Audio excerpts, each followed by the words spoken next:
Olá, querido ouvinte, tudo bem com vocês? Aqui é o Gustavo Nalva, passando para dar um recadinho antes de começar o episódio. Eu tenho 3 coisinhas para falar para vocês sobre o episódio que vocês vão ouvir. Bom, a primeira coisa é que o episódio está saindo atrasado, peço desculpas para vocês, porque tive um probleminha com meu computador. Isso, meu velho de guerra aqui foi de arrasta para cima novamente, mas contornamos a situação aqui e já consegui, né, se vocês estão ouvindo isso é porque eu consegui editar o episódio. O segundo probleminha é que na gravação a gente grava capturando áudio pelo OBS. E até o momento o OBS não tinha falhado. E ele falhou dessa vez. Teve um travamento do computador aqui e 3 minutos de apresentação lá do Rafael, que vocês vão ouvir o episódio, não foram gravados. Então acabou não conseguindo botar no ar por conta disso. Ele não foi gravado. Além desses 2 probleminhas técnicos, tem um aviso, na verdade, não é um problema, é um aviso que eu preciso passar para vocês, que nesse episódio nós gravamos com o Daniel Lofego, e o Daniel, quando a gente gravou, fazia parte sim da organização do Enemu. Só que neste momento que o episódio está indo ao ar, por problemas pessoais, ou assim, por motivos, né, dele, ele saiu do Enemu, né, saiu da organização e pediu pra gente avisar isso pra vocês, tá? Então, ele não faz mais parte da organização, mas ele falou coisas muito interessantes nesse episódio que a gente pensou que vale a pena ir ao ar ainda, tá? Então, o Daniel não faz parte, mas ele vai falar aqui porque na época ele fazia parte e a gente achou interessante o que ele falou, ok? Então é isso, recado dado, beijinho e curtam o episódio. Produção Podcast Clio. A museologia é o estudo do fato museológico, que nada mais é que a relação entre os seres, os patrimônios e os meios. E o Enemu? O que tem o Enemu com um fato museológico?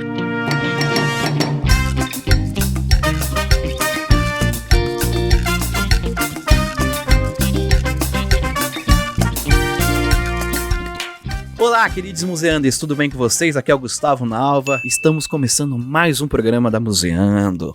Um episódio especial, especialíssimo, um episódio único, que vamos falar sobre um grande evento, um dos maiores eventos de museologia do mundo. Os maiores eventos que vai acontecer esse ano, numa cidade que eu amo muito, que vocês já vão saber o que é. Vocês já leram na descrição, mas, né, a gente gosta, assim, de fazer aquele suspense tradicional do podcast. Então, como eu já disse, sou Gustavo Nalva. Aqui comigo hoje eu tenho o prazer de receber a Lígia Dutra. Olá, tudo jóia, pessoal? Saudações museológicas.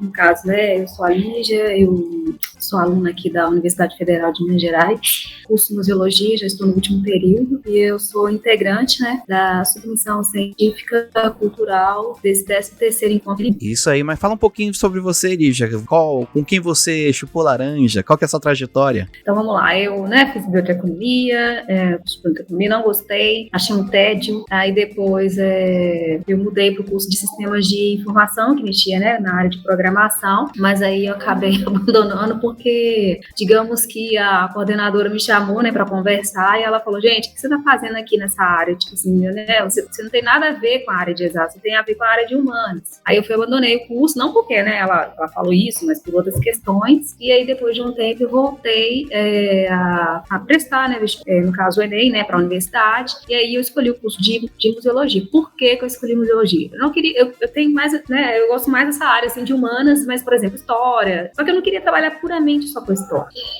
Então, com relação à museologia, ela me encantou por causa dessa questão que envolve memória, filosofia, história. No caso, eu também, né, não queria ser professora de escola pública por várias questões, mas aí depois, né, essas coisas a gente pode mudar com... Mas aí, fui ficando apaixonada com a museologia, agora eu pretendo seguir carreira acadêmica, fazer mestrado, doutorado na área, porque principalmente, né, devido a esses novos movimentos que vêm surgindo nos museus, me interessou pela essa questão de que a museologia ela pode ser um instrumento, né, utilizado para uma construção, digamos assim, uma construção democrática do país, sabe? Então, nós podemos contar várias histórias de memórias que não estão sendo abordadas e que isso até mesmo é importante para o desenvolvimento, né, do povo periférico, dos povos originários, dessas pessoas que não são geralmente abordadas dentro dos museus. Maravilha, uma grande trajetória E eu compartilho muito desse sentimento, porque também fiz história e não me vejo numa sala de aula. Complicado. Bom, é isso. Vocês conheceram um pouquinho mais sobre a Lígia. E agora vocês vão conhecer o nosso querido Daniel. Daniel Lofego. Lofego, desculpa. Será que eu falei certo? Ele vai falar pra gente agora.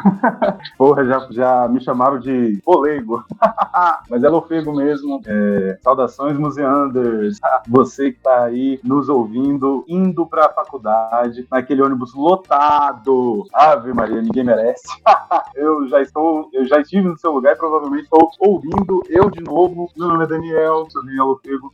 Faço museologia na UNB, aqui em Brasília. Tô no curso há um tempo já, tô desde 2018, já não aguento mais, quero me formar, quero atuar na área, quero ir para pós-graduação, e é isso. Faz um tempo eu me vi num dilema quando eu vi o Centro Acadêmico de Museologia da UNB vazio, sem gestão e com uma gestão temporária, e a menina que estava na gestão temporária, grande Flávia, um beijo, se você estiver ouvindo isso aqui, ela estava pedindo ajuda, porque ficou dois anos da pandemia nessa gestão temporária, e aí eu juntei forças, juntei amigos, montei uma chapa, e estamos aí há quase um ano representando o Centro de Museologia da UNB, fazendo articulações dentro do curso, com outros cursos da UNB e com outros cursos da museologia fora da UNB. E aí que entra a minha participação no ENEMU. E nessa de articular regionalmente, articular nacionalmente,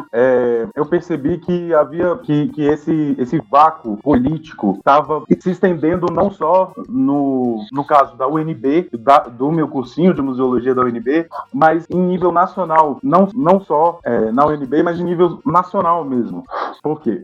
A gente começou a articular com o pessoal da UFA, e aí, conversando, percebi que esse movimento do centro acadêmico de ter uma gestão temporária e depois uma gestão eleita, e aí depois uma gestão temporária, isso estava acontecendo não só na UNB, que eu vi, né, com o passar dos anos, mas os relatos de amigos da UFBA, da Unirio, da UFOP, e aí eu vi a oportunidade de levar essa articulação para um nível mais sério no ENEMU. Eu nunca, vou ser sincero, eu nunca participei de um ENEMU antes desse.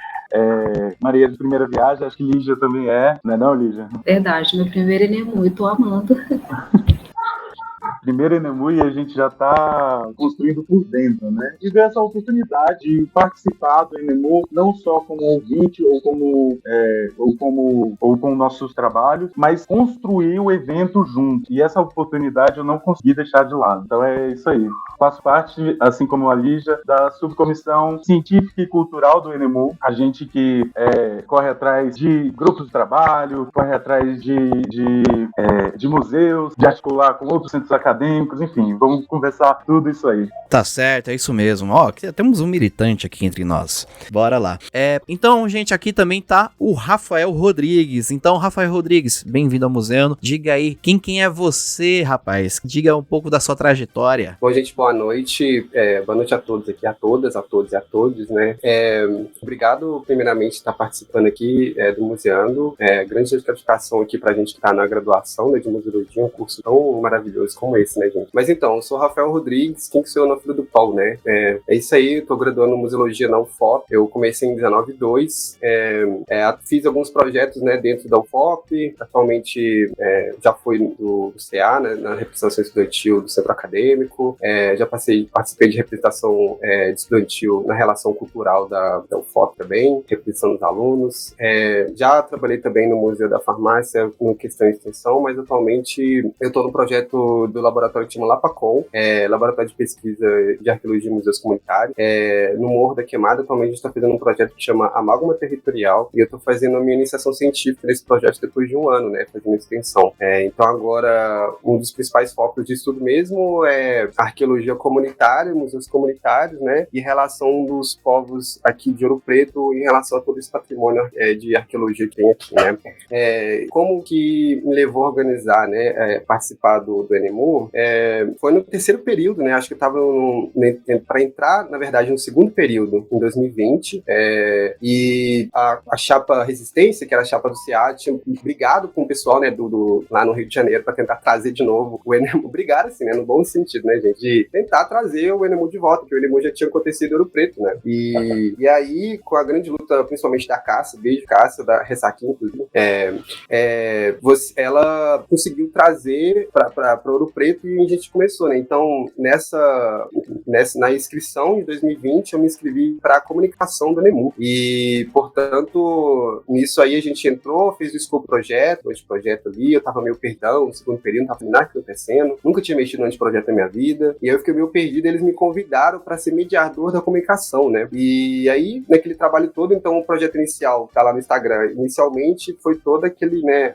a gestão antiga que tava no ENEMU, e acabou que, né, logo depois disso, as pessoas que estavam na presidência, né, tanto o Luiz Fernando, que era o antigo presidente do 13º ENEMU, e acabou que nessa entrou, né, novas turmas de museologia, mas como o curso de museologia na UFOP é anual, não entra tanta turma, né, entrou 2 turmas, então com poucas pessoas e tal, e essas pessoas novas, eu tive que fui fisgando pessoa por pessoa no departamento ali, e essa trajetória até então, né, e eles ficaram parados, né, e essas pessoas também dependiam também do ENEMU, né, então acabou que parou tudo, assim, mas agora eu acho que depois de a gente ter diversos adiamentos, bastante conversa, bastante, como se diz, integração de várias pessoas, reuniões demais, reuniões às 9 horas até 1h da manhã, a gente conseguiu, assim, pelo menos a fazer o evento continuar andando, né, então, assim, mesmo que a gente dá aqueles tropeços, a gente continua focado a acontecer, mas é isso. Então é isso, pessoal, agora vocês já conhecem o Daniel, o Rafael e a Lígia, então vamos lá começar esse episódio que tem bastante coisa pra falar sobre o ENEMU, já falamos bastante, mas vamos lá.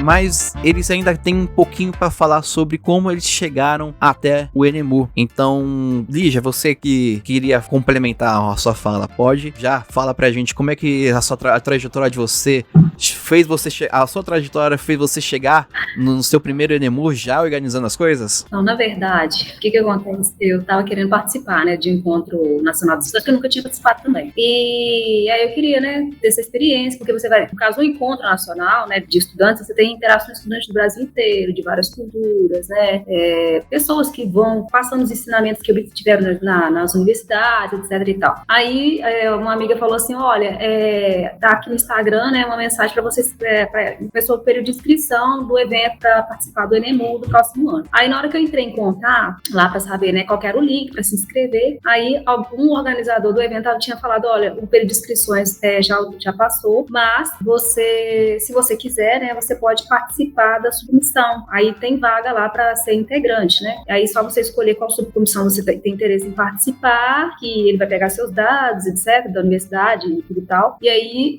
você se candidata, você escolhe e aí, ok. Aí eu mandei uma mensagem pro Rafael, perguntando, né, tem vaga em qual subcomissão aí? Aí eu escolhi o científico e cultural porque eu me identifico mais, porque eu também faço um projeto de pesquisa, né, na área da música, relacionando a música como patrimônio e como memória.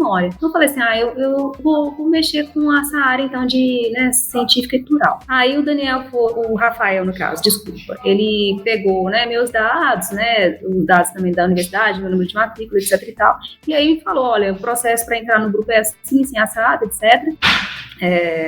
E aí, tipo assim, só que você tem que fazer algumas coisas, tipo, é uma equipe que tem muita demanda, né, a semana inteira, e realmente tem bastante demanda. E aí, foi aí que eu cheguei aonde estou até agora, né, e o interessante é que, tipo assim, jamais eu podia imaginar que eu podia trabalhar e aprender com estudantes do Brasil inteiro, sabe, de várias outras universidades. E é até interessante porque eu queria até convidar eles para ser uma equipe na vida real, sabe, quem sabe formar uma equipe de produtores rurais da área de museologia, já pensou?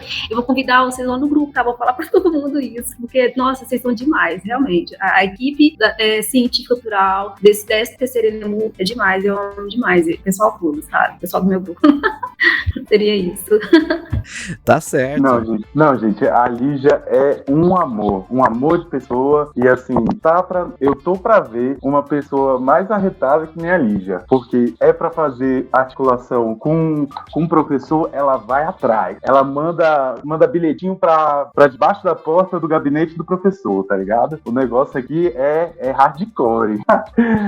E assim, aproveitando assim pra falar, aproveitando o gancho, né, eu não sei como é que eu me sinto quando você fala que eu sou um militante, né?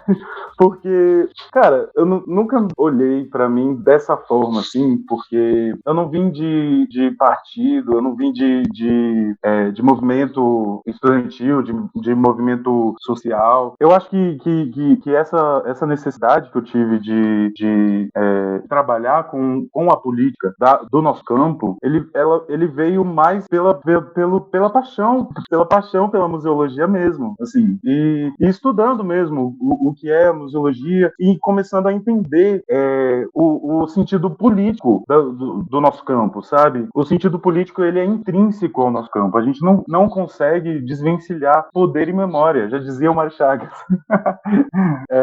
E aí foi nessa integralização de um pensamento museológico voltado mesmo para o poder, e assim, numa mentalidade que eu adotei assim que eu entrei na universidade, direcionar tudo que eu fizer para um tema central, sabe? Para meio que facilitar a minha vida, minha jornada acadêmica, minha jornada de vida mesmo. E aí é pensar que a minha área de interesse, por exemplo, é na gestão museológica, né? E nada mais conversa com política do que gestão museológica. Claro, todos os campos conversam com a política, todos os campos são políticos. A museologia é uma matéria que trabalha nesse campo de representação na memória, e memória também é esquecimento. São duas faces de um mesmo movimento. E isso tudo confluiu para que eu esteja no momento certo. Não é pensar o passado, é pensar que a gente está no momento certo, tá? O momento certo de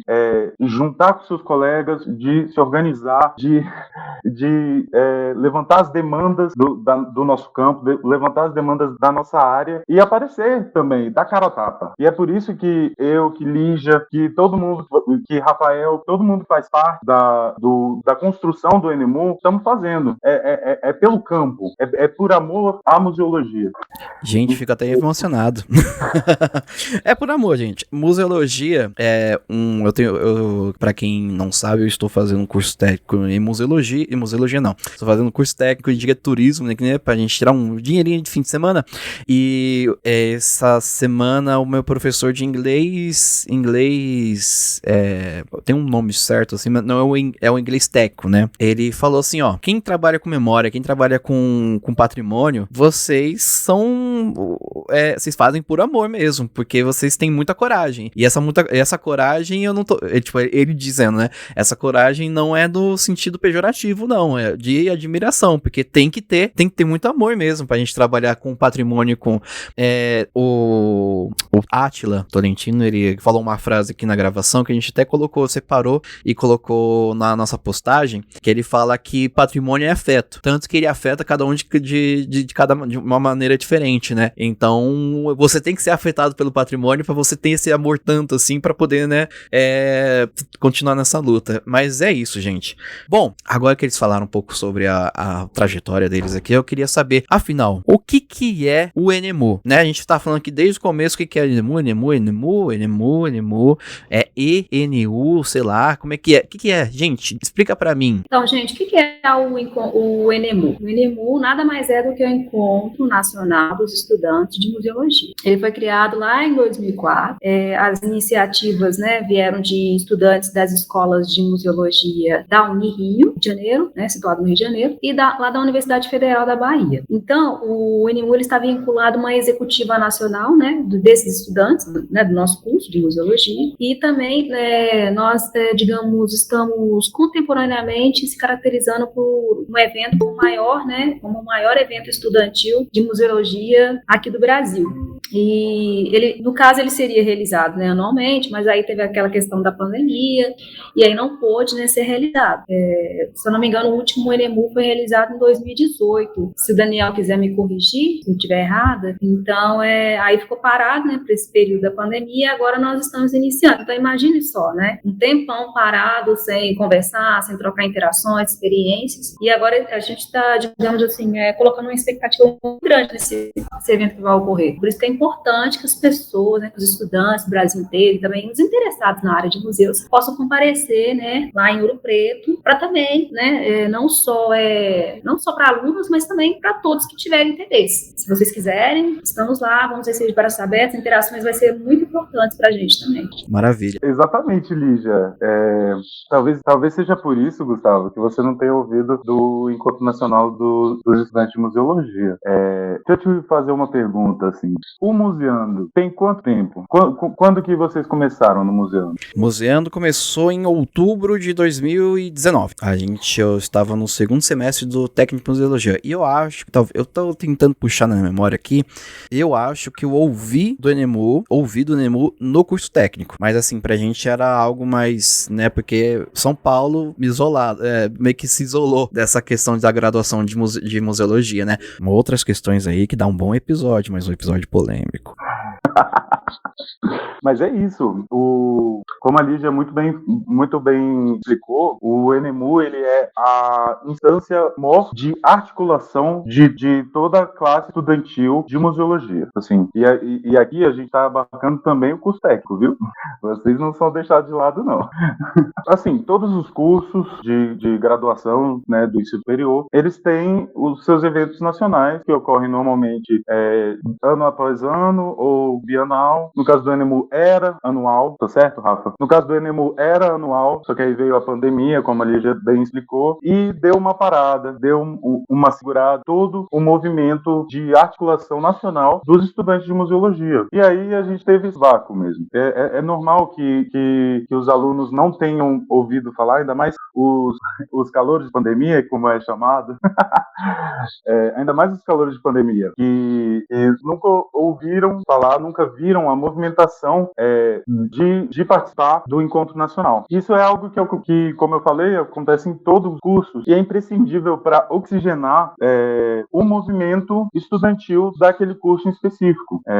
E aí é relacionado abertamente com a Executiva Nacional, que também é eleita em todo o Enemu. A gente tem um Enemu e aí no final do Enemu, são 5 dias no caso, no final tem uma plenária final, uma grande assembleia, em que a gente debate as questões principais relativas ao nosso movimento, aos nossos colegas, comparsas e camaradas, aos nossos camaradas museólogos, informação, mas também é importante falar que a comunidade museológica, ela começa na graduação, tá? Mesmo que historicamente a museologia tenha surgido de um trabalho com o museu, com a instituição museu, o museólogo, ele é formado, né? A partir do momento em que foi criado a regulamentação, a lei de regulamentação do museólogo e que alguns profissionais do museu foram considerados museólogos, a partir dali só é museólogo para o Conselho Regional e o Conselho Federal quem efetivamente estudou museologia na graduação. Então, é imprescindível a gente olhar o evento Enemu como um evento não só dos estudantes, mas de toda a categoria de museólogo. Não é pouca coisa, gente. Já que a gente agora entendeu um pouco melhor sobre o que é o Enemu, né? Já fomos apresentados. Rafael, por favor, conta pra gente um pouco sobre a história do Enemu. O Enemu, eu posso estar errado, assim, qualquer coisa, o Daniel tá aí, a Liz pode me complementar, mas se não me engano, ele nasce dentro daquele evento do sistema de museus, né? Da rede de museus, né? Se não me engano. E ele foi separado depois de alguns anos, né? Porque as ações dos estudantes não estavam se encaixando. Acho que tem esse problema até hoje, né? Então, e é uma coisa que é uma pergunta até meio difícil, porque quando eu estava na comunicação, houve a possibilidade de a gente contar a história dos Enemus. E a gente fez um levantamento sobre como que foi surgido, e como que foi os eventos, né, dos Enemus que aconteceram durante o ano. Só que que não existe documentação disso, não existe em sites, inclusive. A gente tem uma noção pelo que as pessoas falam, mas por incrível que pareça, as pessoas não documentaram isso. Eles não criaram sites, eles não criaram um banco de dados com algum tipo de informação que poderia contar sobre a história do Nemu, né?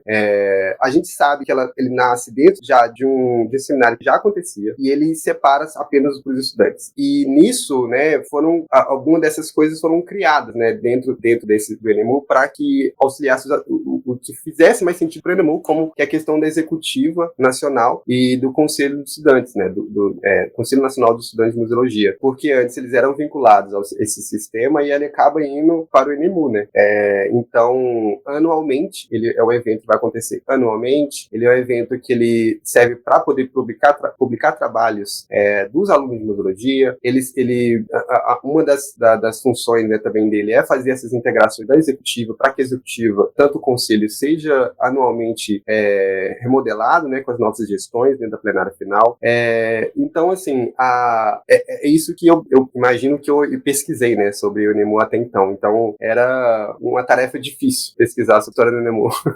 E é interessante, né, porque é um encontro de estudante de museologia, e a gente fala sobre memória, e é um encontro que não produziu memória sobre si. Ó, fica aí o papel pra vocês, redimirem isso. Não, é isso, Gustavo. Casa de espeto, ferreiro de pau, né? Essa versão ficou melhor. Casa de ferreiro, espeto de pau. A gente trabalha com memória.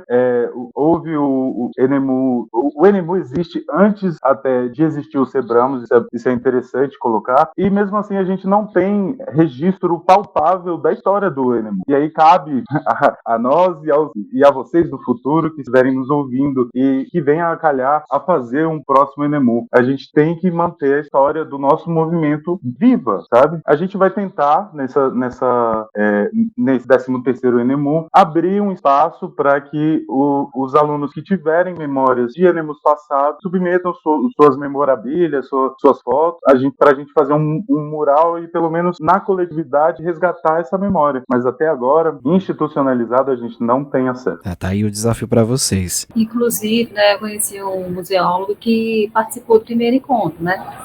Então, por que não, né, chamar todos, porque, né, muitos devem estar por aí, ou fora do Brasil, etc., para construir essa memória, né, também dos encontros estudantes, né, porque isso também é uma memória para as futuras gerações, até mesmo para as pessoas poderem saber como funcionam os processos de escolha, sabe? Então, isso é importante para que isso ocorra mais vezes, para que as pessoas não fiquem, digamos assim, mais assim, desanimadas, né? Porque eu acredito que o encontro ele é mais para dar uma força na questão do estudante ter mais energia, né? Para lutar pela sua área, pela sua profissão, e ainda mais depois de tudo, né? Que a gente passou, não sei se eu posso falar aqui, né? Desse governo horrendo que sugou as nossas energias, né?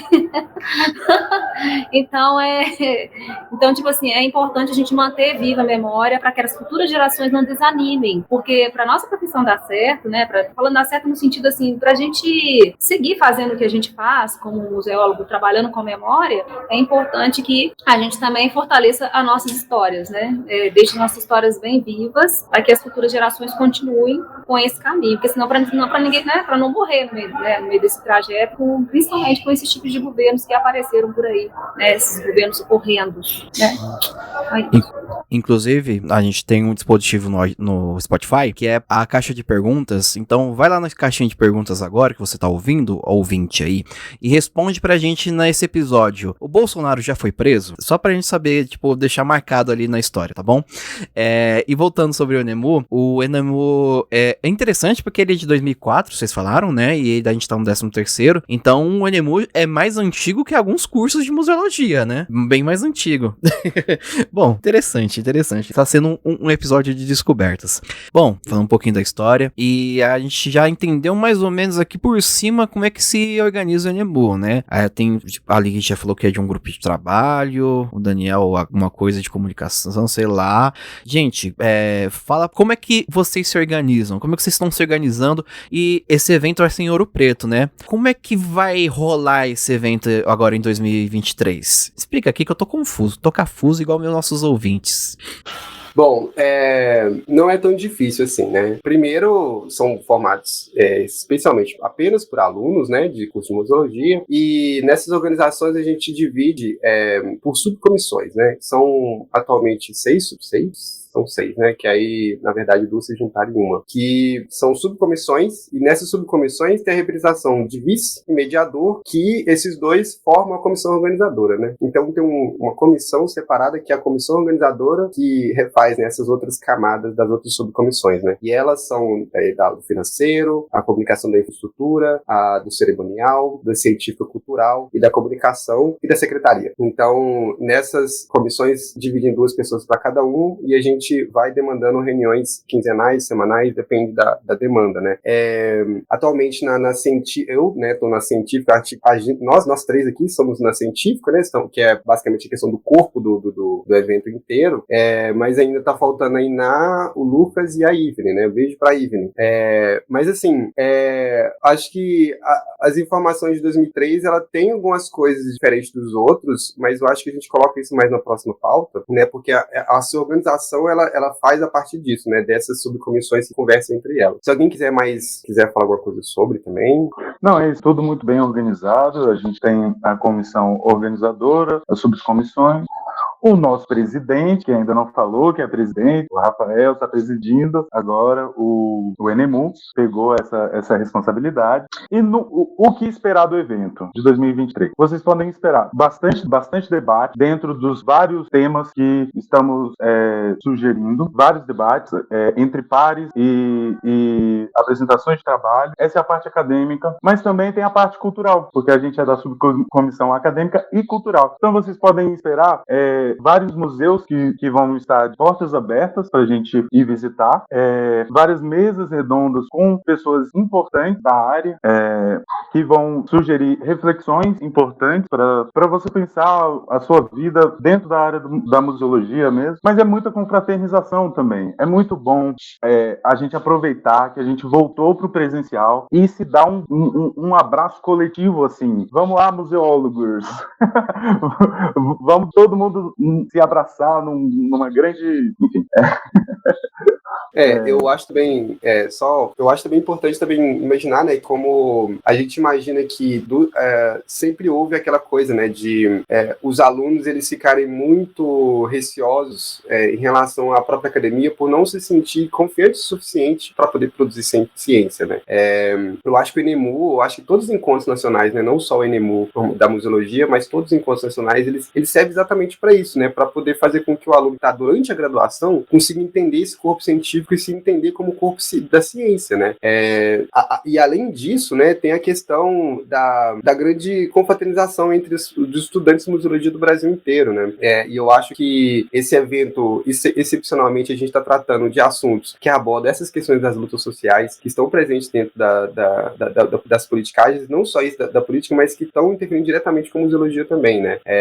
A gente está falando aqui de uma cidade, né, e como vai acontecer no a gente está falando da cidade que foi tomada né, como patrimônio mundial, e assim, além disso, você tem toda a questão museal que é bastante presente na cidade. Muitas pessoas iriam vir para cá apenas para conhecer mesmo Ouro Preto. Acho que muita gente tem vontade de conhecer Ouro Preto, uma das cidades mais peculiares do Brasil, se imaginar nesse sentido, né, de preservar essa questão da própria cidade em si, né, que está dentro lá da questão do caminho da Estrada do Real. Enfim, a gente conhece dentro da museologia, que eu acho que bastante presente, porque nós, estudantes de museologia, tem aquele quê, né, de a gente entra no museu depois que a gente estuda museologia pensando completamente diferente, né? E eu acho que é muito interessante, inclusive, os alunos de museologia virem em Ouro Preto. Um dos aspectos é esse, né? Da gente que está estudando museologia vir aqui, ver o museu de perto e entender como que é esses processos, né? Porque a visão é diferente, né? A visão é diferente do turista. Então, acho que é excepcional, assim, as pessoas virem para cá, tanto que a gente já está pensando em fazer relações de oficinas, mediações rurais, dentro dos próprios museus que estão participando.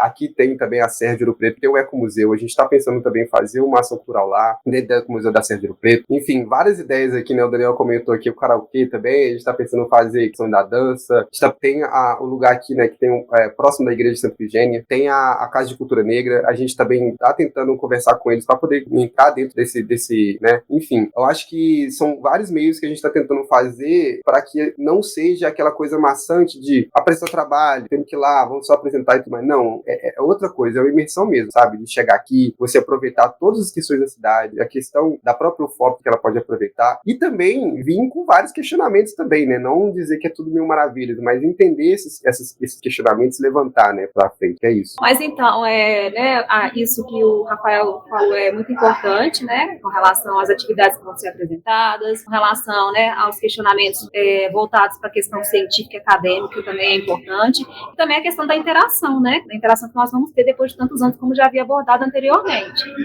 Beber uma cervejinha bem gelada, né, se interagir com as outras pessoas, isso também é interessante. Então, todo mundo acha que vai gostar, sabe, desse encontro, e vai ser especial. Ainda mais, como eu te falei, ainda mais aquele período horrível que a gente teve aí uns anos para trás. Juntando pandemia e uma coisa desgastante. Acho que o pessoal tá bem, né, esgotado, cansado, exausto. Acho que vai ser o lugar pra gente dar uma renovada. Bastante. Eu tenho uma história com Ouro Preto e pandemia, né? Em 2020, eu ia prestar o Enem pra poder tentar passar na UFOP, pra estudar museologia, já tinha dinheiro guardado, tudo bonitinho. Eu ia tentar fazer museologia na UFOP. E eu fui pra Ouro Preto no dia 16 de março. Embarquei. Cheguei no dia 17 de março de 2020. E se vocês pegarem aí as notícias, no dia 17 de março de 2020 aconteceu uma coisa chamada lockdown. Tipo assim, fecha tudo. E Ouro Preto literalmente fechou tudo. Eu lembro que só tinha a igreja matriz. A única lugar que eu consegui visitar em Ouro Preto foi a igreja matriz naquele dia. E eu ia lá pra ver essas coisas, tipo assim, onde que eu posso ficar, onde eu posso conseguir um emprego, sei lá, alguma coisa pra me manter aqui. Eu cheguei em Ouro Preto e tive que já comprar, eu ia ficar 3 dias, eu tive que já comprar passagem de volta porque eu tava com medo do Dória fechar a rodoviária de São Paulo, porque o governador do Rio da época já tinha fechado. Então eu tava tipo assim, meu Deus, o que fazer, né? Então eu fiquei um dia em Ouro Preto, voltei no outro, mas consegui voltar ano passado, então tá ótimo. E tem outras coisas, né? Porque, tipo, além da questão que envolve a questão museal, né? A questão dos museus, da museologia, a gente também, como eu havia falado, a questão da própria cidade, né? Que é bastante rico em várias trilhas, tem muitas cachoeiras, lugares, assim, as ações culturais aqui são bastante fortes, né? Eventos culturais, então, e por ser uma cidade relativamente pequena e ainda universitária, acaba e ainda ser uma cidade patrimonial, juntando várias coisas, vira um brolho de muitas coisas loucas ao mesmo tempo, né? Então, acaba que é bastante único e interessante, assim. Então, acho que a pessoa, ela não precisa pensar que ela vai vir aqui, olha, vou apresentar, vou ficar no meu quarto e ir para o quarto Nemu. Não, poxa, você tem muita coisa por aproveitar aqui, né? Muitas possibilidades mesmo. Não, é isso. Eu quero contar um segredinho para vocês. Tanto eu, quanto Lígia, quanto Lucas, quanto Iná, eu acredito que todo mundo que se envolveu aí na construção de Ouro Preto tem segundas intenções por detrás, que é ter uma grande desculpa para ir para Ouro Preto. Com certeza eu admito. As outras pessoas não vão admitir, mas eu posso falar por elas que é também. Não, e é isso. Esse retorno do Enemu e da articulação em nível nacional em Ouro Preto, a primeira cidade tombada no Brasil, não é pouca coisa. Não é uma coincidência, é um destino. E é aquilo também. Politicamente falando, a gente tem Zema, e aí se a gente for voltando atrás, Minas Gerais. A gente não pode falar muito não, viu? Ô Daniel, a gente pode falar muito não. Eu tenho o Tarcísio aqui, você tem o Ibanez aí, que segura. É verdade, bicho. Não, pior. Damares, foi Brasília que colocou Damares lá. Essa meia culpa a gente tem que fazer. Mas desculpa, pode continuar, te cortei. Não, era isso mesmo. Ah, tá. Não, só um comentário. Você vai arranjar briga com o pessoal de Cerro, da cidade de Cerro, porque eles dizem que eles são a primeira cidade tombada em 1932. E Ouro Preto foi 38, uma coisa assim. E olha a treta. E tá todo mundo arranjando desculpa pra provar a cerveja ouropretana. Eu também, né? Admito que gostei. Como que é o Bom, nome? eu não sei se é muita coisa, assim. Acho Como que é o nome da cidade? É Cerro, né? Cerro. Olha, pessoal do Cerro, me desculpe, eu não sabia dessa informação. E assim, e acaba que as pessoas, quando elas vêm pra cá, elas têm aqueles mistos de sentimentos, né? A gente sabe que para as pessoas que são mais espirituais, né?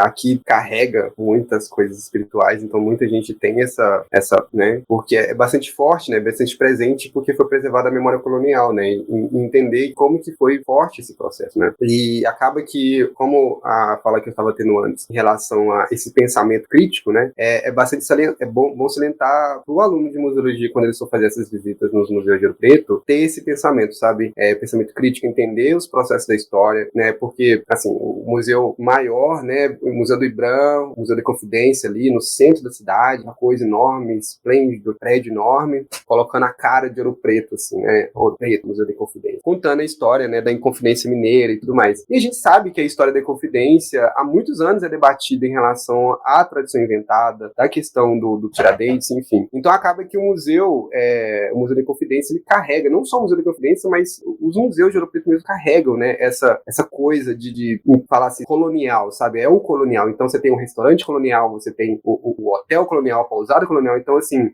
a gente entende que isso acontece por consequência da cidade, mas a gente percebe que o cerne do problema tá ali na contação de história do próprio museu em si, né? Porque ele preserva essa história como a história real, né? A história verdadeira, né? Então, assim, bastante... Dá pra você escrever muita coisa. Você, inclusive, escrever um trabalho pra submeter no Enem sobre o Museu da Confidência. Olha só, uma coisa. Não, e tem uma coisa que eu chamo de síndrome do recém-patrimonialista. Por quê? É o cara que começa a estudar sobre patrimônio e descobre que Ouro Preto o pessoal chama de cenário, né? Então ele quer falar isso pra todo mundo. É igual o recém-ateu, né? Ele quer falar sobre isso pra todo mundo, né? Então Ouro Preto é um cenário. Não, gente, calma, né? É um pouco... calma, vamos discutir. Mas é isso. Lígia, você quer falar alguma coisa? Não, é isso mesmo, né? Juntando essa questão, né, da forma como os museus são, né, abordados, juntando essa questão, né, que o Daniel falou, né, dessa interação, né, que é importante que nós possamos fazer, né, e também com relação a isso que eu falei anteriormente, com relação a gente estar muito tempo, né, sem promover esse encontro, e então é importante a participação, né, de todos e, né, também chame, né, quem já formou em museologia, não só estudantes, mas vai vir professores, mas que outras pessoas também possam comparecer. E porque, né, Ouro Preto está cheia, né, cheio de, digamos assim, de conteúdos na área, não só da museologia, para que todos possam usufruir. Peraí, e nem venham dizer que a gente tá fazendo propaganda de Ouro Preto. Se o encontro fosse no Rio, a gente ia falar, vamos lá pra Barra, vamos lá pra Urca. Se o encontro fosse em Salvador, vamos no Farol da Barra. A gente tem que promover, sim, o turismo local, né? A cidade tá abrindo as portas para nos receber, então vamos, né, incentivar o turismo local. E é isso. Então, gente, a gente falou um pouquinho sobre os grupos de trabalho, os famosos GTs. Quem está organizado em partidos conhece essa sigla GTs, né? Mas também, dentro do NEMU, como é uma organização de estudantes, eles têm os seus grupos de trabalho, seus GTs, né? Então, vocês podem falar o que tem de diferente, né, nesse 13º, e é bom a gente reforçar o 13º GT desse ano, dos GTs do NEMU desse ano? Eu acho que eu posso falar aqui. Então, eu acho que nesse ano, acho que a gente está abordando, inicialmente a gente começou com 15 GTs. E aí foi uma luta para a gente ter que comprimir e tentar fazer que os GTs diminuíssem. E por conta disso a gente teve alguns problemas em relação a isso, né? Porque a gente tentou fazer com que eles não ficassem unificados na real, né? Para que eles fossem GTs separados. Só que a gente estava com muito medo de não ter pessoal. Acho que foi um dos empecilhos que a gente teve durante o tempo, né? De encontrar pessoal para poder participar da coordenação desses grupos. E a gente estava alçando voos altos mesmo. Assim, acho que com a meia culpa nossa aqui, a gente começou a buscar pessoas com nomes meio complicados, que já estavam, assim, na vida mais lá na frente. A gente, em vez de a gente ganhar uso aqui, a gente foi lá na frente, né? Mas, assim, acabou que deu certo. A gente, num desses momentos, a gente pensou que poderia não só ser um GT constituído apenas por professores docentes. Então, a gente começou a pensar que teria também egressos, discentes, discentes, mestres do saber também. Nesse caso, a gente fez um GT bastante diverso, né, diversificado, para poder fazer essa questão desses trabalhos. E abordando também e colocando o aluno nessa posição, né, o discente, né, na posição de estar ali no grupo de trabalho, entendendo no começo do processo, que a gente acha que é extremamente importante. E o retorno foi positivo, né, a gente publicou o formulário nas redes sociais, as pessoas se inscreveram para poder participar das coordenações do grupo de trabalho. No final das contas, a gente ficou com 12 GTs. Eu posso listar eles aqui? Como é que será que seria? Não, a gente já publicou, então pode. Não, pode publicar, pode publicar, pode falar, fica à vontade. Não, peraí, essa tabela que tá meio difícil ali. Aqui, ó, o GT1, ele tá falando sobre educação museal, né, a PNEM, experiências e atuações. O outro GT que a gente tem, o segundo GT, é de comunicação museológica, fala dos processos fotográficos, curatoriais e contracoloniais. O terceiro GT é o de políticas públicas para a área da museologia. O quarto GT é a de conservação preventiva e documentação museológica. O subtítulo está como protocolos e ferramentas de preservação e transformação social cidadã. O quinto GT, ele fala sobre museologia antirracista, preservação da memória e corpos negros. O sexto GT, ele está falando de memória, patrimônio de povos indígenas. O sétimo GT fala sobre gênero, sexualidade, corporeidade, representação e representatividade dos museus e na museologia. O sétimo GT, não, esse é o sétimo. O oitavo, museologias, arqueologias e antropologias, inter e transdisciplinares em movimento. O nono GT seria museologia, museus e transformação social? Uma pergunta. Os museus que temos e os museus que queremos. O décimo, acessibilidade, inclusão, direito à cidade de museus, a urgência de museus acessíveis e inclusivos. 11º, a história e memória dos museus e da museologia brasileira, o campo e suas memórias. O GT12 é por uma museologia LGBTQIA+. Então, assim, né, aquela coisa que a gente estava falando, né, e outra coisa, sobre a questão, né, dos GTs difundir, esse é um dos desafios que a gente teve, né, de ver que alguns assuntos, eles não se encaixaram, e que isso meio que causou algumas coisas, a gente teve que separar alguns GTs, e a gente percebe isso durante o processo, né, que como que isso foi acontecendo. Mas isso serve de aprendizagem também, né, de a gente entender que alguns assuntos, anteriormente, eles já não se batiam, né, então acaba que se a gente junta os GTs, dá esse problema. Então é uma coisa que foi de aprendizado, então hoje a gente já entendeu isso, e a gente acaba por separar alguns GTs, e não se preocupando por ter 12 GTs, porque a gente sabe que é extremamente necessário ter esses GTs, né, mesmo que alguns estejam juntados que não deveriam estar juntados, né, mas é isso. Bom, o que tem de diferente nos grupos de trabalho desse ano? Acho que é importante a gente colocar para o ouvinte como funciona os trabalhos nos eventos acadêmicos. É assim, você submete seu trabalho, seja para apresentação oral ou para pôster, no nosso caso é pôster digital, e o seu trabalho, a gente da organização do evento vai juntar e compilar os trabalhos e mandar para, normalmente são professores e doutores especializados naquela área que vão escolher, que vão determinar quais são os trabalhos que passam, quais são os trabalhos que não passam, né? Para ter uma legitimidade acadêmica. Isso é normal de todo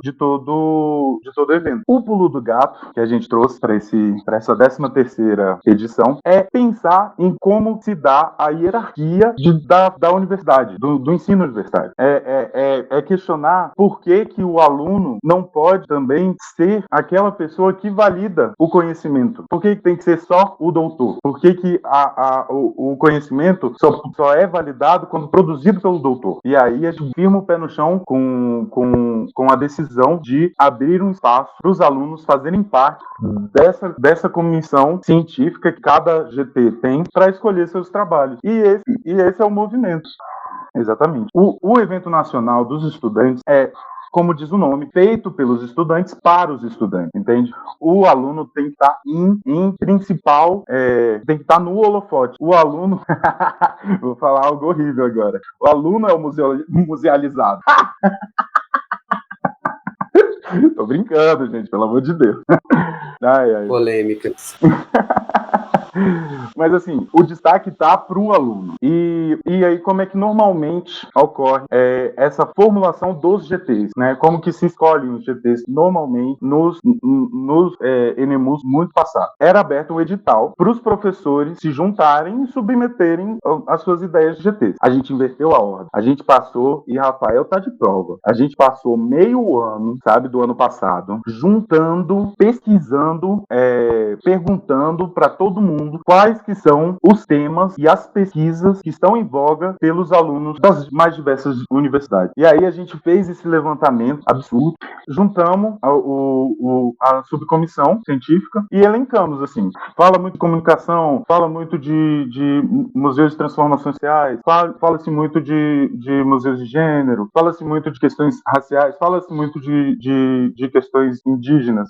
Perdão. Esse movimento que a gente inaugura a 13ª edição do Enemu é um movimento de pautar as demandas dos alunos. É um movimento de colocar o campo em disputa. É um movimento de tensionar todo o campo museológico. A gente não está virando para o campo e falando o que a hegemonia quer estudar, o que a hegemonia quer que os alunos falem sobre. Não, a gente está virando para o campo museológico e falando assim, ei, a gente quer debater a questão indígena, a gente quer debater a questão da autodeterminação dos povos indígenas, a gente quer debater a questão dos museus que não são considerados museus por lei, a gente quer debater as comunidades que perpetuam suas próprias museologias. E aí rolou todo esse trabalho de Sísifo que o Rafael relatou, de correr atrás, de identificar, primeiro que a gente identificou a partir das pautas levantadas, a gente identificou quais seriam as pessoas dentro da academia e fora da academia, então fazem parte das comissões científicas, pessoas que estão atuando na área, que são presentes, mas que não estão dentro da academia, isso é importante colocar, que fariam sentido, que poderiam avaliar os trabalhos dentro dessa temática, entende? Esse foi o pulo do gato do 13º Enemu. É pautar o debate. A gente está com um objetivo muito claro, um objetivo muito explícito, que é movimentar e oxigenar o campo museológico. Movimentar mesmo, porque a gente viu que o campo está parado, que a pandemia acabou com as discussões, que está tendo problema de determinação de profissões adjuntas, sabe? Não vamos entrar, isso aqui é um outro episódio. O tema central do Enemu, que a gente olhou para esse movimento que o ICOM fez, que o ICOM faz constantemente, de repensar o que é museu, a nova definição dos museus. A gente pegou esse gancho para pensar quais são os museus que queremos criar aqui no Brasil. Não se engana quem olha o título do tema do Enemu e acha que a gente está só aceitando o que o ICOM fala. A gente está debatendo, a gente está olhando pro exterior e falando assim, o que vocês estão pensando? E o que a gente, nós brasileiros, o que o povo quilombola, o que o povo indígena, o que o povo ribeirinho pensa de museologia? E é essa museologia que a gente quer debater. E aí, pegando o gancho de debater o que é museu, a gente traz também a parte palpável e política da questão. E aí vem o subtítulo, a retomada das políticas públicas na área de museologia. Isso é imprescindível. Isso está no objetivo que eu tinha falado anteriormente, da gente retomar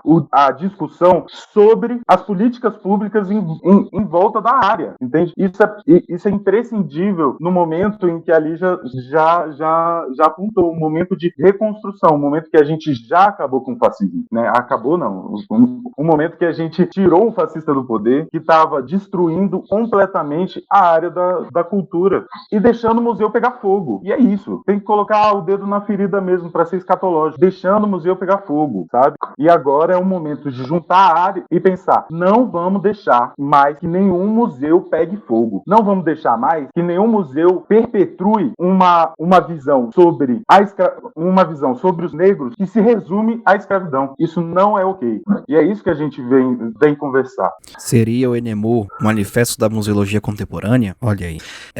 Pode continuar.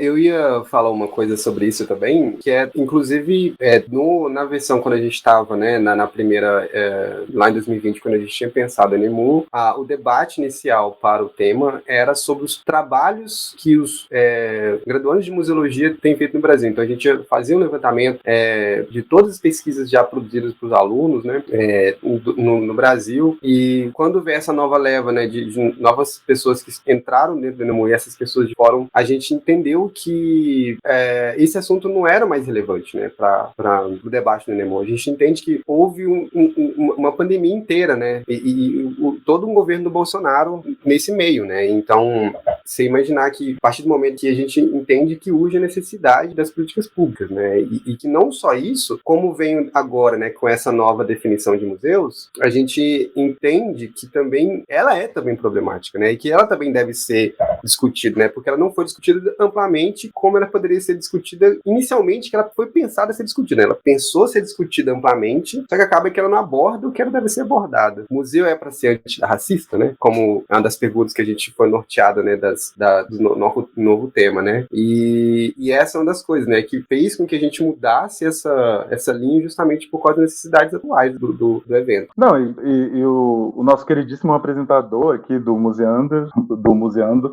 tem certa razão. Isso aqui é um manifesto. Tanto é que, fugindo um pouco da pauta dos GTs, o Enemô, nessa de repensar quem que pode produzir conhecimento dentro da academia, qual o conhecimento que é válido na nossa sociedade, a gente buscou formalizar uma parceria com a UFMG para trazer o projeto Encontro de Saberes para a área museológica e cimentar essa discussão de que não é só museólogo que sabe fazer museologia. E aí a importância da gente ter várias articulações de várias universidades para construir esse Enemô conjunto. Porque graças a Lígia, que fez um trabalho maravilhoso de correr atrás do professor do projeto, de ficar ligando para ele dia após dia, mandando carta por debaixo da porta, que a gente tem a possibilidade de trazer mestres e mestras do saber para compartilhar conosco o saber deles sobre a museologia, sobre a memória, sobre o patrimônio. Não é, Lígia? Exatamente, Daniel. Trazer pessoas que, né, igual no meio acadêmico, geralmente, né, alguns professores nem gostam, né, deles receberem esse título, mas são pessoas que têm sabedorias, né, e por que não chamá-los também, né, a participar do evento e construir uma museologia com a parte do conhecimento que eles têm, porque é uma via de mão dupla. Nós vamos aprender com eles também vão aprender conosco, como futuro, né, como futuro museólogos, é a tal da museologia social, né, então seria isso. Então, o Encontro de Saberes é um encontro do qual participa mestres do Brasil inteiro, mestres, assim, pessoas que têm conhecimentos, né, não são conhecimentos que são reconhecidos cientificamente, mas têm suas sabedorias, como, por exemplo, quem sabe mexer com plantas medicinais, pessoas com sabedorias que envolvem a memória, né, de religiões de matriz africana, povos indígenas com suas sabedorias. Então, reúne, né, essas pessoas para, digamos assim, para que não se perca, né, e para que a memória não se perca, para que as futuras gerações tenham conhecimento das práticas que foram realizadas no passado. Então, o Encontro dos Saberes é isso, é um encontro de pessoas que têm esse conhecimento. Então, em conjunto com a universidade, muitos foram promovidos, né, doutores, justamente pelas suas sabedorias, né, que eles detêm, para que isso, para que essa memória seja resguardada. Então, nós temos pessoas, né, dentro desse encontro, tem pessoas de Minas Gerais, Mato Grosso, Goiás, Rio de Janeiro, né, de várias regiões do país, Mato Grosso do Sul. Então, são pessoas do país inteiro. E, assim, mais pessoas vão ser, digamos assim, incluídas dentro desse encontro, desse projeto, desculpa. Se Gustavo quiser, já fazendo o meu jabá, me chamar para um próximo, se quiser, jogando assim para você, Gustavo, você se cativou, porque a minha pesquisa é sobre o Encontro de Saberes, e aí a gente pode falar um episódio dele sobre isso. Tá certo, podemos falar sim. Inclusive você, Museander, que está ouvindo a gente, quer conversar com a gente, quer trazer um papo pra gente aqui, quer gravar com a gente, lá no nosso Instagram, na bio bio, né, no Museu do Clio. Vai lá, clica no link do que tem na nossa bio e vai ter lá, grave com a gente. Aí você vai poder preencher um formulário e mandar que a gente entre em contato, tá bom? Então a gente tá democratizando mesmo, tentando buscar gente de diversos lugares do Brasil para falar sobre museologia, né? Então você vai lá, Museu do Clio no Instagram, clica lá nos links e vai ter o Venha Gravar com o Museando, que é um form que você preenche lá que a gente entra em contato. Bom, então a gente já falou bastante aqui, eu espero que todo mundo tenha entendido o que é NEMU. Agora eu sei o que é NEMU, estou muito animado, quero ir para Ouro Preto em julho. Julho é dia 24 ou dia 22 a 24? Qual é a data mesmo do NEMU? 24 a 28. 24 a 28 de julho. Então, ó, não tem ideia pra, tô em momento de prova, não tem isso não. Vamos lá.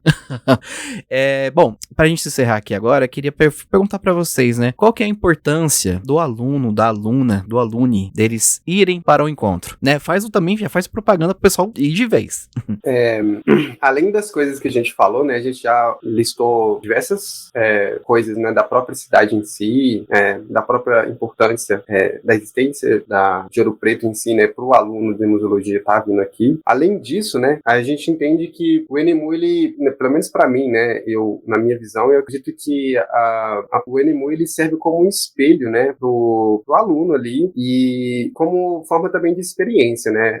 A gente tem que entender que esses caminhos que a gente busca dentro da graduação, a universidade, ela traz algumas coisas que as faculdades privadas, elas não trazem. Acho que a universidade, isso é uma das coisas que a gente aproveitar, né? Essas submissões de trabalhos, enfim, isso, além disso, além da questão de experiência acadêmica que a gente vai ter, sair já maduro, né? Participar, já ter esse conhecimento, como foi publicar um artigo.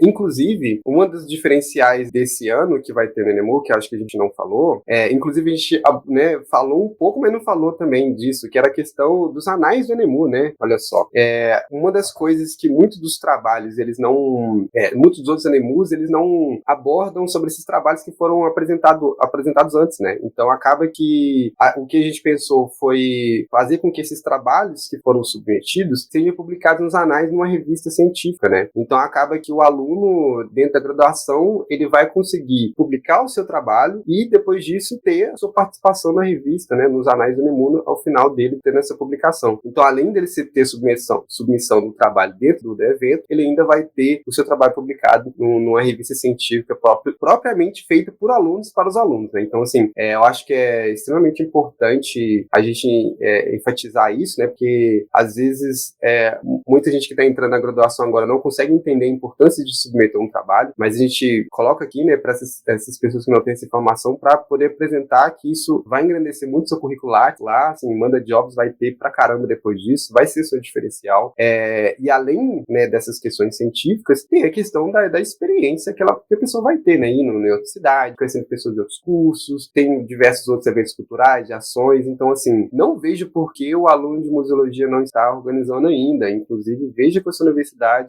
formas de como conseguir o ônibus para vir para cá, assim, pela própria universidade pública.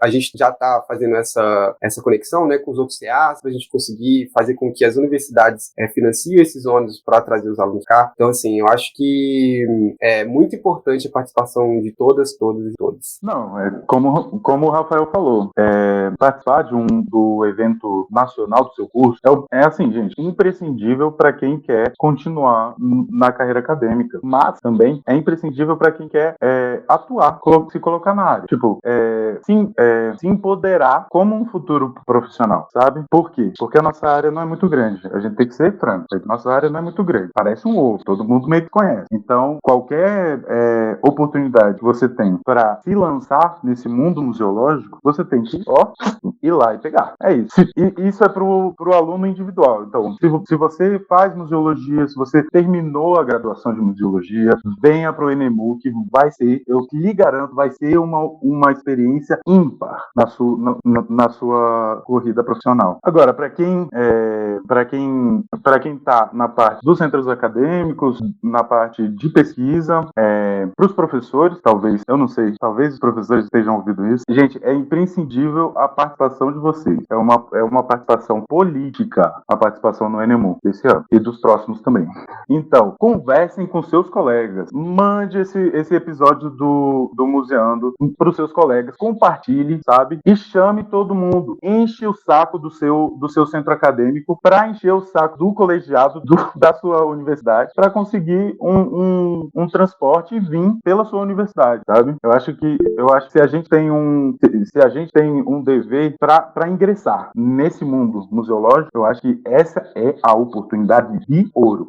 Com relação, né, ao que os meninos falaram, acho que as pessoas, né, que vão ouvir o podcast devem incluir isso no pacote, mas também tem a questão, assim, nós como futuros profissionais, nós também estamos contribuindo, né, como eu tinha falado lá atrás, nós somos instrumento também de construção de uma democracia, porque, né, ultimamente a museologia atual, ela só trabalha por um lado, né, de um certo grupo, de uma classe social, e existe outras classes que memórias precisam ser preservadas e não são, e preservação de memória também está relacionado com relação à democracia, então isso é importante. Outra coisa também é a questão da interação que nós vamos ter com os mestres de saberes, com professores, pessoas de diversas áreas, estudantes de diversas áreas que vão levar, né, os seus conhecimentos para a gente construir uma museologia que ser e não se esqueçam que também vai ter, né, certificados, então certificados é interessante, né,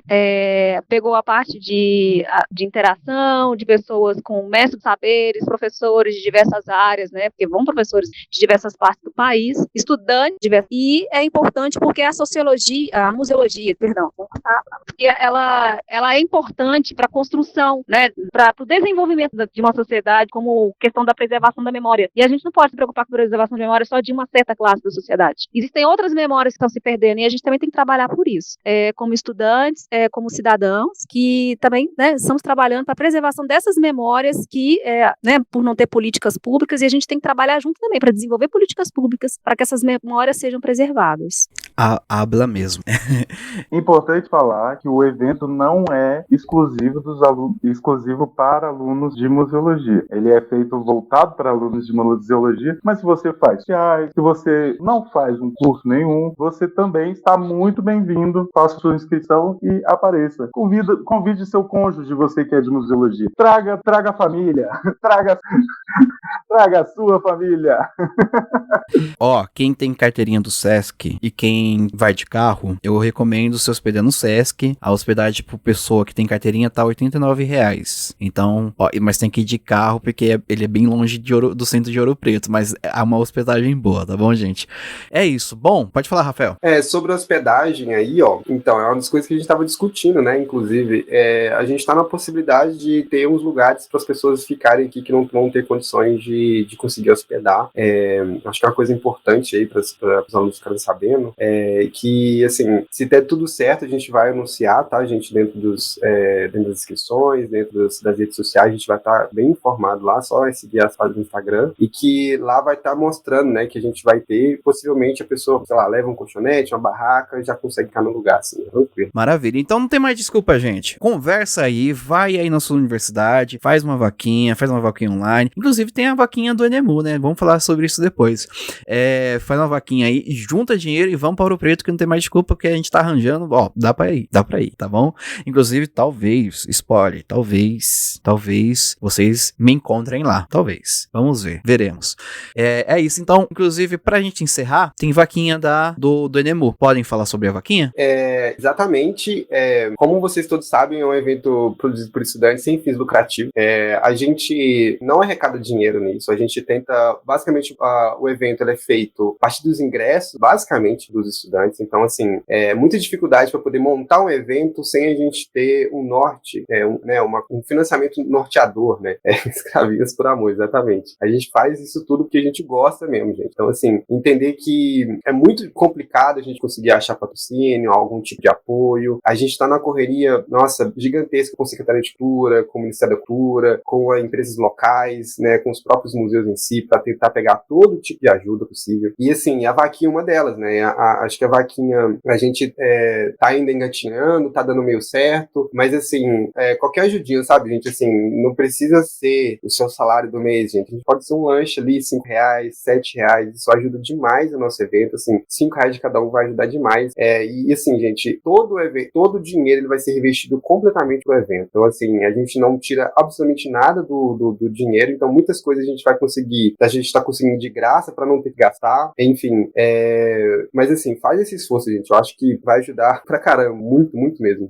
Então, bora se juntar aí, fazer uma pequena doação. Ó, você que tá pensando na segunda, o episódio vai ao ar na terça-feira. Amanhã, na quarta-feira, você vai estar pensando em comer uma feijoada. Em São Paulo, quarta-feira é dia de feijoada. Não, repensa, pega um omelete. Aí o que você economizar, você manda pro Enemu. Olha, você não tá perdendo, tá bom? Você vai voltar pro seu serviço mais tranquilinho, mais levinho, né? E alimentado. Aí o que você economizar, manda pro Enemu. É isso, eu vou fazer minha doação também. Eu já prometo aqui fazer a minha pequena doação.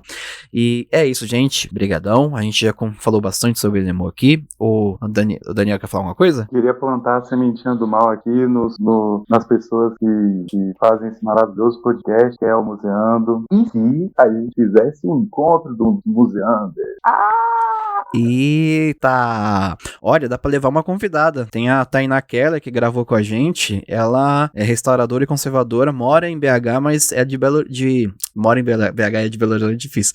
Ela mora em BH, mas ela é de Ouro Preto. Dá pra gente combinar com ela de aparecer lá também, dar uma conversadinha com a gente sobre patrimônio, que é conservadora e restauradora. Dá pra gente fazer um encontro legal. Olha aí, a sementinha do mal foi plantada com sucesso. É isso, gente. Bom, agradeço bastante vocês terem ouvido aqui. A gente já falou bastante sobre o Enemu. A nossa conversa foi muito gostosa, foi muito legal. E é isso. Tem a vaquinha, tem o Instagram do Enemu, que é onde a gente tá lá também falando bastante sobre o encontro. Então vocês vão conseguir bastante informação. Tem uns reels bem legais no Enemu. Eu tô só conseguindo um tempinho aqui, porque eu tô abrindo o Instagram aqui. Ó, pronto. O Instagram é XIII, que é o número 13 em algoritmo romano. Enemu, ENEMU, tá bom? Tá na descrição do episódio, vai estar tudo na descrição. O link pro Instagram, o link pra a vaquinha. Então, tá aqui na descrição, podem ir lá direto, tá bom? E é isso, gente. Bom, foi ótimo falar sobre isso. Talvez museando lá no Enemu, né? Vou confirmar mais pra frente. E, bom, vamos passar aqui para o encerramento do episódio, ok? Então, vamos lá.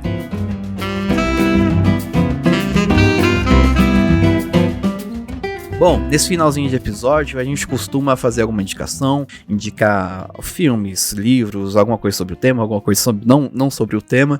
E eu queria perguntar pra vocês, né, vocês têm alguma coisa pra indicar além do Enemu? Queria começar, porque como eu sou ouvinte também, eu já me preparei aqui com o meu livrinho. Como eu falei, eu estou estudando, o meu TCC é sobre o Encontro de Saberes, e eu queria recomendar de coração, assim, para todos os ouvintes, para o Gustavo também, e para a Lígia, para o Rafael, para vocês três também, um texto que mudou a minha visão sobre o Brasil, que é o livro Colonização, Quilombos, Modos e Significações, do Antônio Bispo dos Santos, mais conhecido como Nego Bispo. Nego Bispo, gente, é um mestre saber quilombola do Piauí, que faz uma tese sobre a historiografia do Brasil por uma lente contracolonial. É uma leitura muito gostosa de ler. Ele também é poeta, então tem várias poesias dentro do texto. E Nego Bispo foi o primeiro mestre saber a participar do projeto Encontro Saber. Que, por sinal, a gente falou da UFMG, mas nasceu na UNB. Tinha que falar. Gustavo, eu posso ler um poema? Pode ir. Pode. Eu queria ler o poema que eu mais gosto dele. Fogo, queimaram palmares, nasceu canudo. Fogo, queimaram canudos, nasceu caldeirões. Fogo, queimaram caldeirões, nasceu pau de colher. Fogo, queimaram pau de colher. E nascerão tantas outras comunidades que os vão cansar se continuarem queimando. Gente. Porque mesmo que queimem a escrita, não queimarão a oralidade. Mesmo que queimem os símbolos, não queimarão o significado. Mesmo que queimem nosso povo, não queimarão a ancestralidade. Gente do céu. Arrepiei aqui. Parabéns. É isso. Obrigadão pela sua indicação. Rafael, Lígia, vocês querem indicar alguma coisa? Pode ir, Lígia. Se você quiser ir falando, Rafael, que aí eu vou passar o endereço do site para quem tiver interesse em, como é que eu posso dizer? Conhecer, né, o trabalho do pessoal do Mestre dos Saberes, que aí seria interessante, né? Porque muita gente que não conhece e, na verdade, o O nome do projeto chama-se Encontro dos Saberes, tá? Quem tiver que anotar aí. Aí eu vou passar o nome do site. Geralmente está bem vinculado com a universidade, né? É a Universidade Federal aqui de Minas Gerais. E está vinculado com o departamento de comunicação, lá da Fafiche. Aí eu vou pegar o endereço do site aqui e vou passar daqui a pouco para vocês conhecerem o projeto. Beleza. Então vai lá, Rafael. Bom, eu fiquei pensando muita coisa sobre o que eu ia indicar, e aí eu me perdi, eu falei assim, eu acho que eu não vou conseguir indicar nada. Então, pra não indicar nada, eu vou indicar algumas coisas que eu gosto. Talvez não tenha a ver muito com museologia, mas eu tenho de coração, assim, gente. Um dos filmes que é muito esquecido, muita gente não conhece o filme, mas é um dos filmes mais fantásticos que eu já vi. É um filme brasileiro. Ele chama, que tem o Irandir Santos, inclusive. Ele chama A História da Eternidade. É um filme que se fala sobre o Irandir Santos, né, que ele tá no sertão do Brasil, né, ele vive de arte e é bastante expressivo o filme, não só isso, mas a filmografia é impecável, trilha sonora de Secos e Molhados, assim, gente, o filme ele realmente arrepia mesmo. Sobre a questão de redes sociais, vou indicar mesmo para vocês seguirem mesmo a página do Nemu e seguir lá. Eu acho que a gente agora tá num processo de bastante comunicação, agora a gente levantou, agora a gente tá postando bastante rios, pegando gente de todos os lugares. Inclusive, pessoal, se vocês quiserem postar foto de vocês fazendo estágio, fazendo extensão, a gente tá publicando tudo. Se você quiser publicar um rios, a gente tá publicando de todos os cursos de museologia do Brasil. Quem quiser publicar lá dentro da página, a gente tá aceitando, a gente vai colocar lá nos nossos rios para poder fazer engajamento. Eu acho que é muito importante a participação de todos e pode ser qualquer coisa. Você tá fazendo trabalho de campo, tá fazendo só extensão, você tá fazendo estágio, tire lá essa foto, posta lá uns riozinhos e manda pra gente que a gente vai aceitar de coração. É isso. Então, gente, só para complementar aqui, né, eu vou falar agora o endereço do site, para quem tiver interesse em conhecer o trabalho dos mestres e das mestras, né, saberes, não só de Minas, mas de vários estados do Brasil, Então, o endereço do site é só a pessoa escrever assim, ó, saberes tradicionais, tudo junto.org. Aí lá vai ter maiores informações. Mas se a pessoa também tiver interesse, é só entrar no site da FMG, né, que é www.ufmg.br, digita /Encontro dos Saberes, ou então entra no link da Fafiche, /Comunicação Social, e lá também tem Encontro dos Saberes, ok? E é isso, eu quero agradecer, né, pelo convite, foi demais, eu nunca, né, eu não conhecia o programa de vocês, e estou muito lisonjeada por participar, né, de levar a museologia para outras pessoas. Muito obrigada. A gente que agradece. Vai lá, Daniel. Gustavo, eu posso ser um pouquinho mais chato? Eu queria indicar só mais uma coisinha. Indique. Deixa. Indique. Olha, é um filme também, o Rafael me inspirou agora, mas é um filme, mais educativo. E é um filme, ele devia ser obrigatório para todo mundo da museologia, todo mundo mesmo. Que medo! O nome é Vênus Negra. Procurem, é um filme de 2010, mas vai fazer você repensar, e eu não vou dar spoiler nenhum, só vou falar uma coisa. Eu brinquei mais cedo no episódio falando de musealizar pessoas. Esse filme, documentário, ele fala sobre a musealização de uma mulher da África. Mulher do quê? Desculpa? Da África. Ah. Uma mulher africana. Ixi, já devo imaginar quem é. Eu acho que eu conheço a história. Uhum. Bom, é isso. E não é uma noite no museu, hein, gente? A gente não indicou uma noite no museu. Não foi isso, nem a Viúva Negra, tá? Bom, vou fazer minha indicação aqui agora. A minha indicação é uma coisa que eu já indiquei aqui antes, né, em outros episódios, mas vou indicar de novo, porque eu gostei muito desse livro, e como a gente falou de Ouro Preto, não posso deixar de falar dele, né? É um livro de uma professora aí da UFOP, inclusive, a Ângela Leite Xavier. Eu quase conheci ela, né, porque o pessoal da livraria, que esse livro somente é Ouro Preto, que eu vou falar o nome, né? Mas o pessoal da livraria São José, que é onde eu comprei, falou, nossa, você quase encontra com ela aqui, que ela acabou de sair. E eu acho que eu vi ela de costas, assim, porque quando eu comprei o livro, eu saí, eu vi uma pessoa lá no fundo, tipo, que tinha um cabelo parecido com a dela, né? Mas qualquer coisa, eu pego o autógrafo dela agora. O livro é Tesouros, Fantasmas e Lendas de Ouro Preto. Tesouros, Fantasmas e Lendas de Ouro Preto. Eu indico, quem for pro NMU pode comprar o livro, que é bom. E é isso, gente. Então, muito obrigado por vocês terem ouvido até agora. Fiquem aí atentos ao NEMU. Vamos dar um jeito de a gente ir, vamos ajudar na vaquinha e vamos construir essa museologia contemporânea que a gente tá aqui discutindo, que falamos bastante no episódio. Bom, eu queria agradecer muito a vocês que gravaram comigo hoje. Vou agradecer um por um. Vou agradecer primeiro a ela, Lígia, porque a Lígia, gente, vocês vão perceber no episódio, o áudio dela tá diferente, porque a Lígia foi uma estudante raiz. Ela gravou dentro da universidade, ela gravou no carro indo pra casa, e eu acho que ela deve estar em casa agora, né? Então, Lígia, muito obrigado. Muito obrigado mesmo por ter gravado com a gente. Pode fazer sua despedida aí. Como eu disse, né, muito bem, eu que agradeço, desculpa qualquer coisa aí, né, porque realmente estava na biblioteca, da biblioteca fui pro corredor, do corredor fui lá pra fora, eu peguei um carro e agora eu tô em casa, mas muito obrigada, foi demais, adorei participar do programa, de falar sobre NEMU, de falar de museologia, né, de falar de memória, obrigada mesmo, e estamos aí, quem sabe a gente se encontra, né, todo mundo lá em Ouro Preto, tomando uma cervejinha gelada, depois, né, dos encontros, dos debates, palestras, então a gente tá aí, se precisar, quem precisar de ajuda, qualquer coisa, estamos aí. É isso aí. Então, ó, quem eu encontrar lá com a camiseta da Museando, a gente tá vendendo as suas camisetas aí. Inclusive, no dia da publicação desse episódio, a gente lançou 3 novas camisetas. A estampa do Mesa Redonda de Santiago 72. Só quem conhece a Mesa Redonda vai entender a arte, né? Vou mostrar pra vocês aqui. É literalmente uma mesa. A gente também lançou o Patrimônio Campo de Disputa, que é uma estampa que eu gostei de fazer depois de uma aula, que é o Borba Gato pegando fogo, né? Patrimônio Campo de Disputa. E também a definição de folclore. Vocês vão entrar lá no Instagram da Museando e vocês vão encontrar essas estampas lá. E a gente tá usando o dinheiro dessas estampas pra poder ir pra Ouro Preto, hein? Olha o spoiler. E é isso.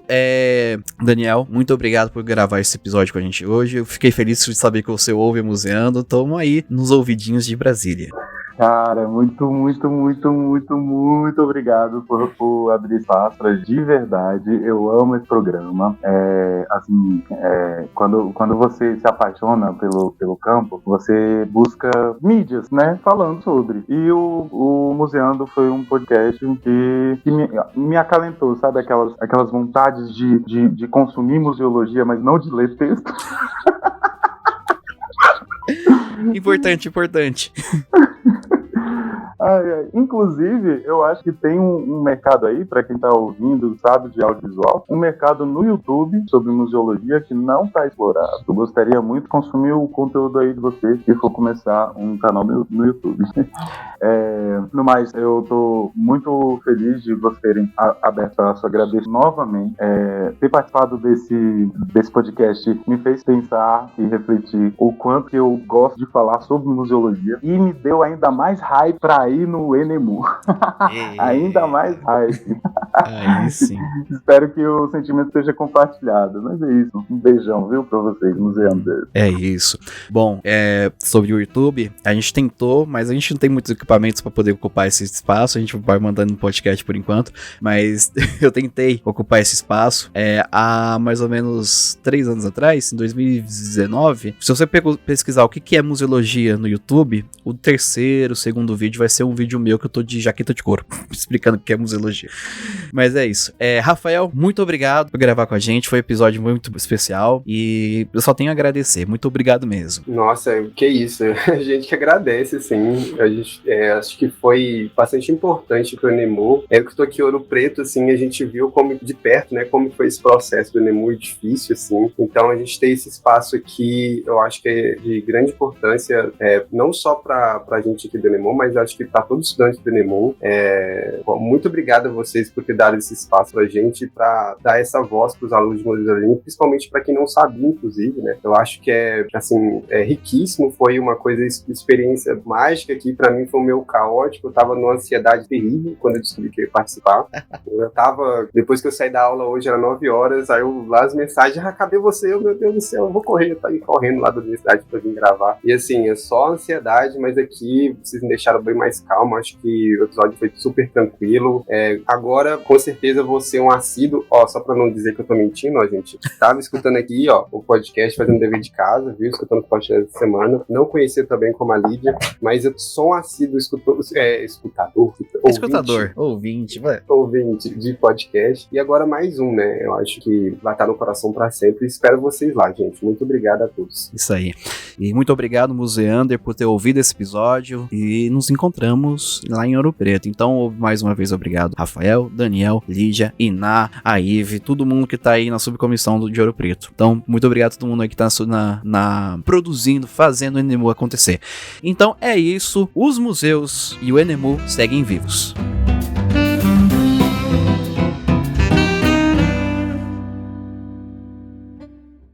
Muito obrigado, vão com Deus, valeu. Santos!